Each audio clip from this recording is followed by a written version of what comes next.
will do an introductory prayer. We pray and meet once a day to conduct this prayer in an effort to turn the mirror of our souls, the mirror of our minds, the mirror of our heart, to connect with God, the beautiful, loving, and kind divine providence that always surrounds us with help and guidance. So I invite you to close your eyes and let us open our hearts and minds in gratitude, recognizing divine providence surrounding us, enveloping us, keeping us on track. And we're also connecting consciously with Jesus, our guide and model, who came to earth to model, to show us of how to be a good, loving, kind, charitable human being. A human being that is always directing its forces towards helping others. Let us also connect with Mother Mary, the mother of all mothers, who is always with her heart helping those who are in need. And we're also saying thank you to our mentors, to the mentors of this group and the mentors of Kardec Radio.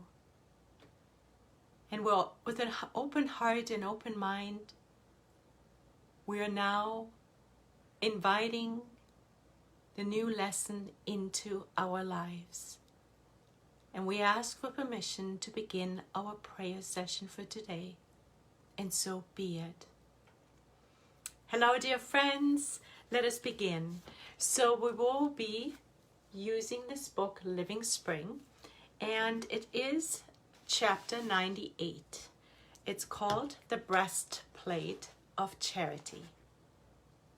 The first quotation is from Paul in the Thessalonians. Let us be temperate, putting on the breastplate for faith and charity. Paul was infinitely wise when he advised workers of the light to put on the breastplate of charity. For the success desired in our mission of love in the company of Christ, the most important thing is to protect one's heart. If we do not cloak the source of our sentiments with vibrations of ardent love, utilizing a high level of comprehension in the area of the sanctifying experience in which we struggle in the earthly arena, it will be very difficult to accomplish the task that the Lord has entrusted to us. Frequent irritation when faced with ignorance only postpones the advantages of our beneficent teachings. Excessive indignation when faced with weakness only destroys the fragile seeds of virtue. Frequent anger in the daily struggle may increase the number of our enemies without any benefit to the work to which we have devoted ourselves. Excessive strictness when faced with persons who do not know the benefits of discipline may produce counterproductive effects due to the lack of education in that particular environment. Thus, understanding that Christians are in a veritable state of struggle, and that at times we're challenged by suggestions of intemperate irritation, inappropriate indignation, unjustifiable anger, or destructive strictness, the Apostle to the Gentiles prescribes the breastplate of charity. He describes it as a protective sentinel for the central organs of the expression of life. It is crucial to arm the heart with infinite fraternal understanding in order to focus on our ministry. Conviction and the enthusiasm of faith are enough for a good start. But in order to continue our ministry and finish it successfully, we cannot do without patient, kindly, and invincible charity. Dear friends, this message is one that is timeless. It will help us to funnel our energies in the right direction. Daily, we are faced with irritation due to ignorance. The irritation that comes up as an emotion in our own selves in the face of ignorance is something that has the potential for us to look in the mirror and say, where am I still ignorant? Because often we feel irritated by those things that we find ourselves outside of ourselves, which, however, are also living within our own selves. So when we are faced with ignorance and irritation comes up, let us mirror it back onto our own selves, just like a beautiful opportunity to indulge in self-therapy. The next one is indignation. We can do the same thing when we are faced with indignation in the face of weakness. The next one that Emmanuel gifts us with is anger.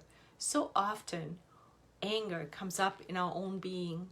And anger is also an emotion that can help us raise a red flag and see what in me needs adjusting. Anger in the face of daily struggle often points to an unfulfilled need in ours. Because if we go back to a moment when we are angry and we ask ourselves, what need in me hasn't been met? Most likely we will find one, and that is the very reason why anger comes up. Lastly, strictness Emmanuel brings up. And there is a reason he brings these up, because we're all faced with them every single day. When we are faced with excessive strictness, then we often feel frustrated, and our openness, heart openness, becomes compromised.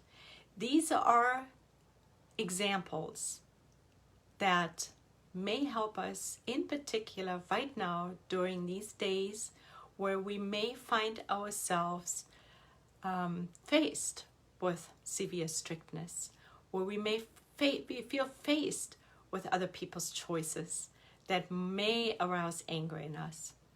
So today Emmanuel invites us to transmute these feelings for our own self-analysis and then focus on what? On the breastplate of charity.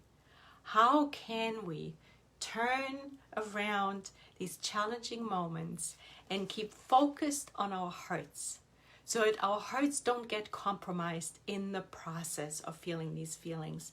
Because when we have negative emotions coming up, very easily the heart wants to protect itself by closing up. But here Emmanuel invites us to keep our hearts open and shielded by serving. What a beautiful proposal, to turn around any challenging moment by giving more, not less. Furthermore, Emmanuel invites us to practice understanding. Understanding, which is one of those items that brings us closer in our practice of understanding, brings us closer to our brothers. It is the sacred bridge from one person to another, from one spirit to another, from one situation to another. If we truly practice understanding, we will experience a tireless dedication to guaranteeing our own self-improvement. Understanding as the key, as the bridge to charity, to helping our brothers and sisters. And there is one more ingredient that Emmanuel points us towards, and that is discipline. Yes, we may start on this path of spiritism, of wanting to do the good, yet he says what we need, what we're invited to do, is to practice discipline in converting all challenges patiently, kindly, and invincibly into charity. And as Emmanuel, also Emmanuel, teaches us in chapter 10 of Thought and Life, in the chapter called Understanding, in order to undo the shackles we have forged against our own souls, let us visualize the good, let us feel the good, and let us mold the good with all the resources we have at hand. Dear friends, I invite you to close your eyes for the closing prayer.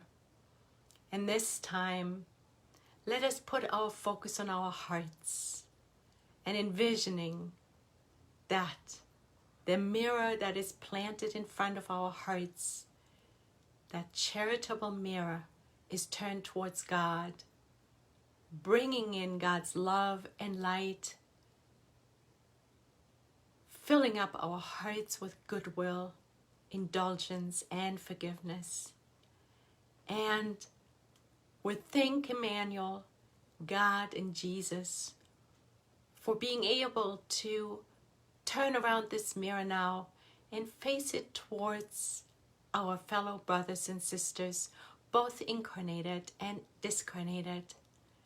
And we picture ourselves using the bridge of charity to be of service, to seek the good, to feel the good, and to mold the good with all the resources we have at hand, always, every day, aligning our will with God's will. And with so much gratitude for this immunization of love, for this boost of love we have received today from our dear teacher Emmanuel through our beloved Chico Xavier, we humbly ask for permission to close our prayer gathering. And so be it, dear friends. Thank you so much all for joining. Much love and charity in the week to come. And please join the next prayer session tomorrow at the same time. God bless you.